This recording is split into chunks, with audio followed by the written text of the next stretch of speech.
This isn't intimidating at all. If you'll bear with me, I do have some notes, so I'll be looking over that to kind of keep me grounded a little bit. So I'm going to start again. Good evening, fellow students, faculty, and scholarship donors. My name is Gabrielle Stevens, and although I may not look like it, I am a current MIS major and senior at the University of Oklahoma. I'm considered a non-traditional student, and I try not to think that this is a reflection on my age, but my husband and I together, we have 6 children, so I am definitely not your typical student. I do attend class during the day. A lot of my fellow classmates are considerably younger than me. I have one of my classmates that calls me her mom friend. Hi, Randallin. So, our children, our oldest is a graduate of Oklahoma State University. Our second oldest is a fellow student here on campus at OU. Although in the last 2 years, I have never seen him on campus. I would like to share with you tonight a little bit, actually it's a lot, of my story, to let you guys know just one real life person that these scholarships are helping. To show you guys how just a little bit of generosity can make a difference in each of our lives. I know that I'm just one of the many students that have received this help, and there are so many more stories than mine, but I'm honored to be able to share mine with you tonight. I won't cry, I won't promise that I won't cry. One of my favorite singers is Adele, and I've been told that she cries about everything. So I just kind of think, well, if I cry, it's okay. Adele cries about everything also. So I'll try to keep it together. There are 2 parts to my story, 2 big parts. First, I started working full-time when I was 17. I started in banking. I got those first few paychecks, and that was a lot better than the stress of college at that moment in my life. So as many do, and everybody tells you, don't do it, don't do it. I took a break from college. So here I am, a quarter of a century later, trying to finish that degree because I took that 1 semester off that turned into 25 years. So I started at a bank when I was 17 as a part-time drive-through teller, and I was quickly promoted. And I thought, man, I don't need college, I don't have to do that. So I worked my way up through the ranks, part-time teller, full-time teller. I even got a position as a vault teller, which at the time I thought was a pretty big deal. I learned how to open new accounts for our customers. I learned how to train our new associates that came in. I trained people to be tellers in new accounts. And then through some networking that I'd had through the years, those first few years at a very young age, I was offered a management position at a different bank. So I made the switch, went over to the different bank. I was an assistant manager and then a branch manager. And at that time in my life, my goal was to be a branch manager of a bank by the time I was 21. And the same month I turned 21, I got my own location.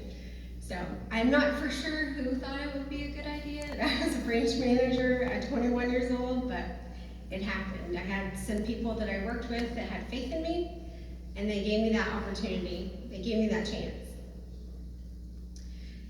Whew. So,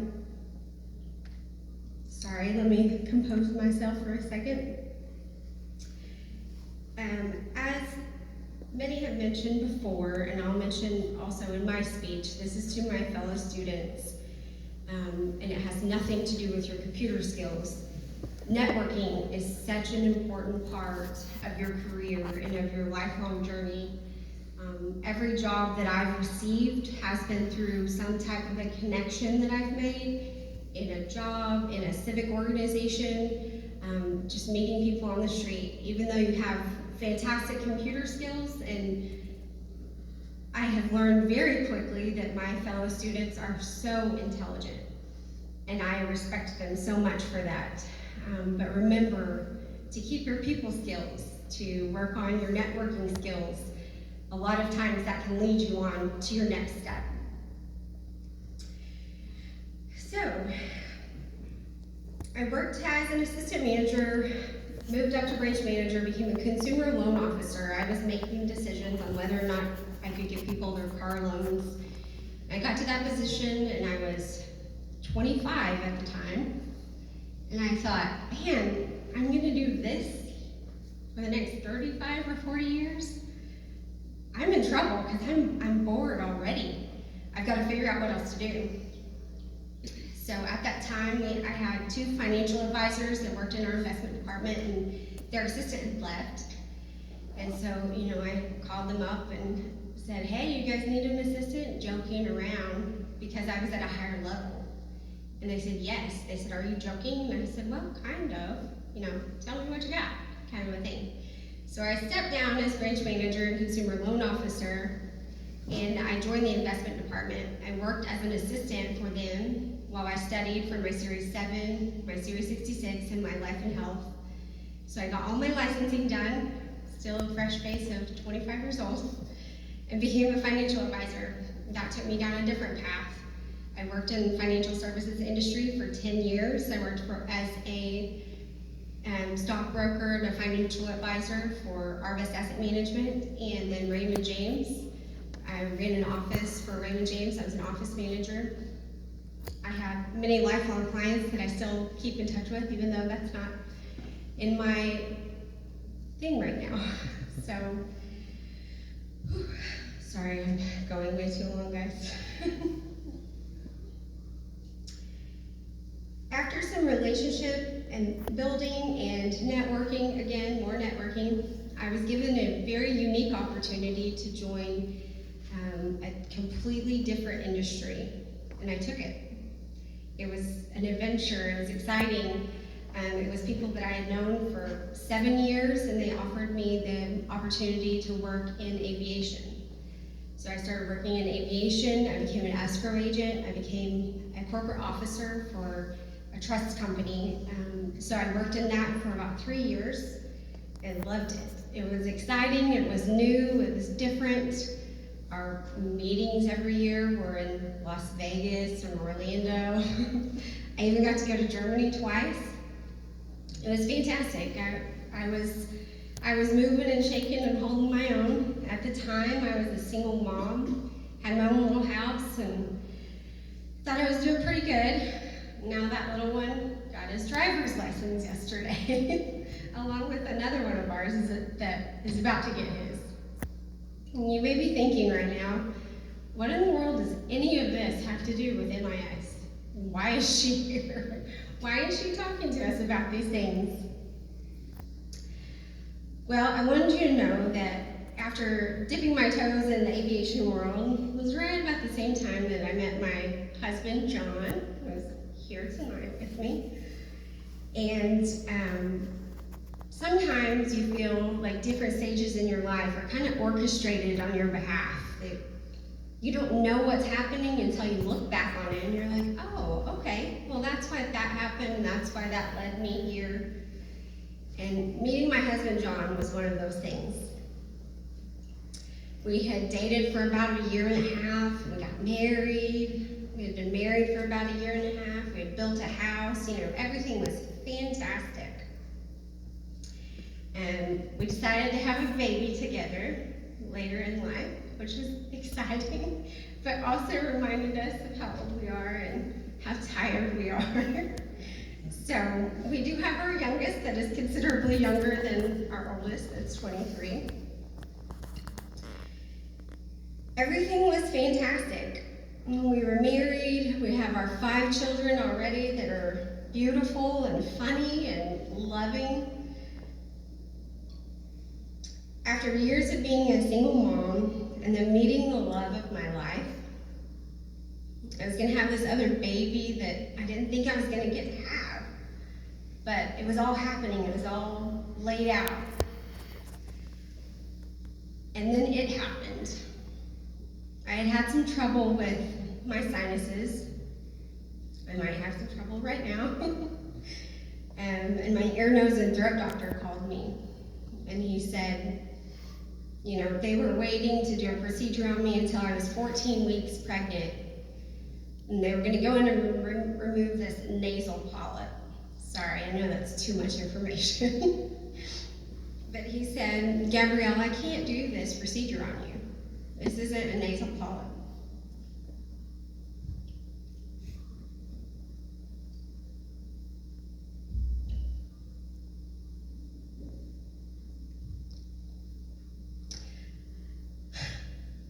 Sorry. He said it's not a nasal polyp, it's an aggressive cancer, and we don't know what it is.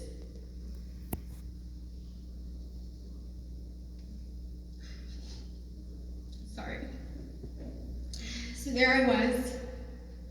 My whole world shook.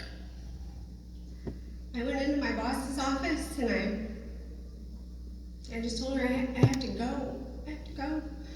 And I walked out of her office and I slid to the floor crying. My office, the owner of our company and the girls I worked with in the office came and everybody just joined me on the floor. And I just told them, I said, my doctor just told me I had cancer and it's aggressive, but they don't know what it is. I was shaking, I couldn't function. I couldn't wrap my head around everything that was going our way, and everything was wonderful. And then everything just kind of came to a screeching halt in that moment. I was pregnant. How do you have cancer and you're pregnant at the same time? That doesn't make sense to me. Evidently it does happen, and they have plans in place to give people treatment. So after 2 surgeries while I was pregnant, those were on my sinuses and in my nostrils, and one of those actually was also a brain surgery. And they did everything through my nostril, which I think is amazing. They only took out a little bit of my brain, not too much. And then 30 rounds of radiation on my face and my neck. I finished treatment, and 2 weeks later, we delivered a healthy baby boy who's now 4 years old, which I think is a miracle that him and I are both here. So after the dust settled on my treatments and, I go back for my regular checkups, my doctor asked me, he said, do you have to work? And it was kind of an odd question for me because I had worked my whole adult life. That wasn't ever an option for me. And I said, well, I don't have to.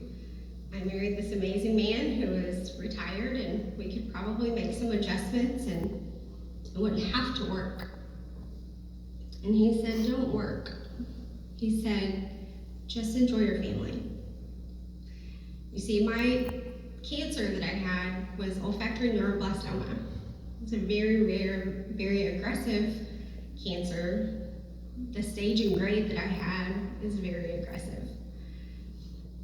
There's not much information as far as research goes for olfactory neuroblastoma. It's also called esthesia neuroblastoma. Every year in America, 2 million people are diagnosed with cancer. And only about 3 to 5% of cancers that are diagnosed each year are head and neck cancers. And only 3 to 5% of that are olfactory neuroblastoma. So it's a very small portion. They have very little research as far as when it'll come back, if it'll come back, how bad it will be. They just have guesses. So here's where the second part of my story comes in.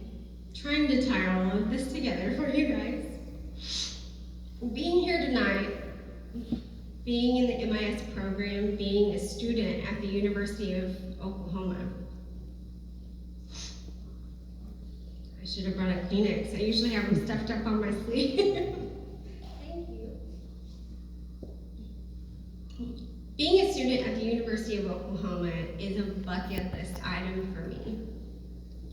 I'm sure most of you are familiar with the bucket list, you know, all the things you want to do before you die.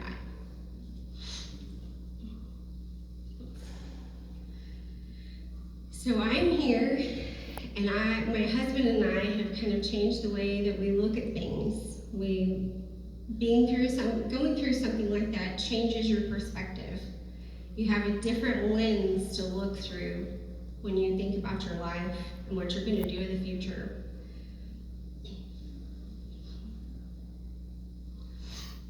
3 months after I finished radiation, and I had Jack, which is our baby, our little wild and crazy 4-year-old. John took me to Italy because it was a bucket list item that had been on my bucket list for 20 years. So we have slowly started checking off those bucket list items. But it also made me think about the little things. Walking around campus, hearing the bell chime, looking at the landscaping, the trees, the architecture, all of it. Every time I walk outside, I take a deep breath and I just appreciate where I'm at and that I'm at the University of Oklahoma.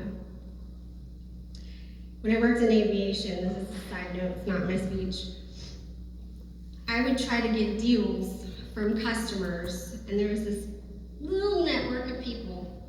They say, oh no, I use so-and-so, we went to Price College together. And I thought, what in the world? And they were just thick as thieves. You could not get in there. There's no way they would send you a deal because you weren't an OU alum. So that might have been a little bit of my motivating factor, it being on my bucket list. But once you've had that phone call with your doctor or that face-to-face discussion, once you have taken a family member to treatment, I tell John he went through cancer with me. It wasn't just that his wife had cancer. He took me to every appointment. He wouldn't have been able to do that if he had not been retired. You know, that's where things being orchestrated on my behalf. I had no idea that my life was going to be flipped upside down like that. Now, we could all die any day. We don't know that. We don't know what place in line when is our turn. But once you've been through something like that, you think about it a lot more often. You think about, is this argument really that important in the big grand scheme of things? Now, I still get worked up plenty. I'm sure my professors and some of my fellow classmates have seen that. I get feisty sometimes. But overall, I try to remind myself of the good things. I try to remind myself of all of the appreciation for every single step that has led me to here.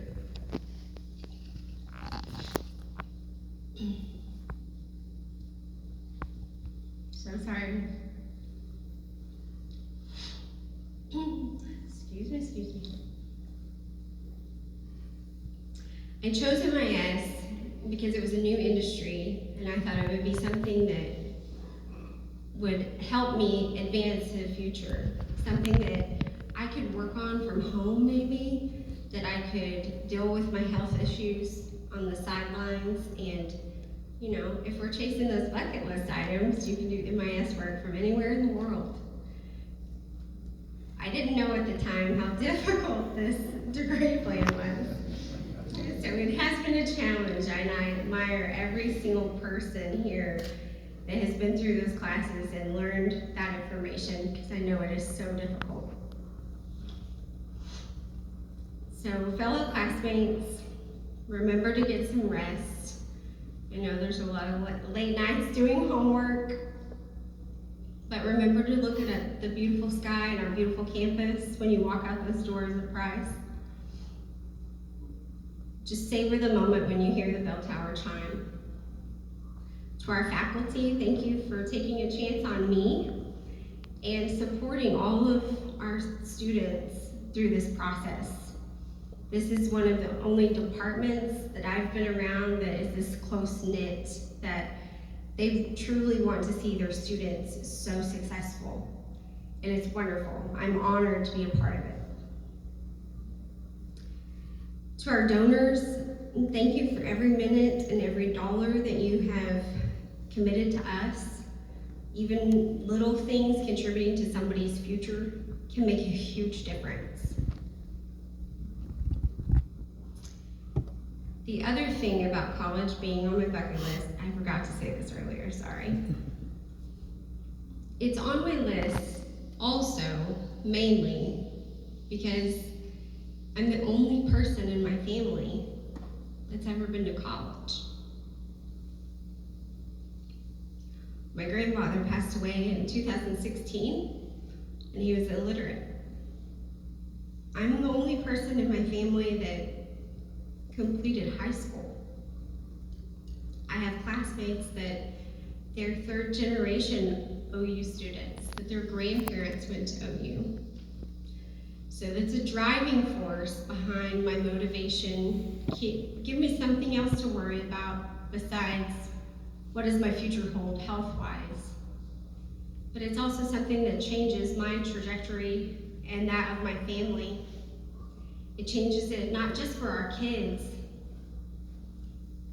but my sister, my sister-in-law, I have nieces and nephews. Everyone has started thinking, what can I change in my path that might make my future better? You know, if Gab has all these issues and she's hustling, trying to get this done, if she's working that hard, maybe I can work towards something also. I'm thankful that I'm here. I'm thankful for my husband and my kids. Thankful I met my husband when I did. My life would be drastically different had that not been orchestrated on my behalf. I don't know my purpose here on this planet. I don't know why I got to stay and others don't. But since this all happened, I have always said, if I'm ever given a chance to tell my story, I will tell it. And I will give God the glory.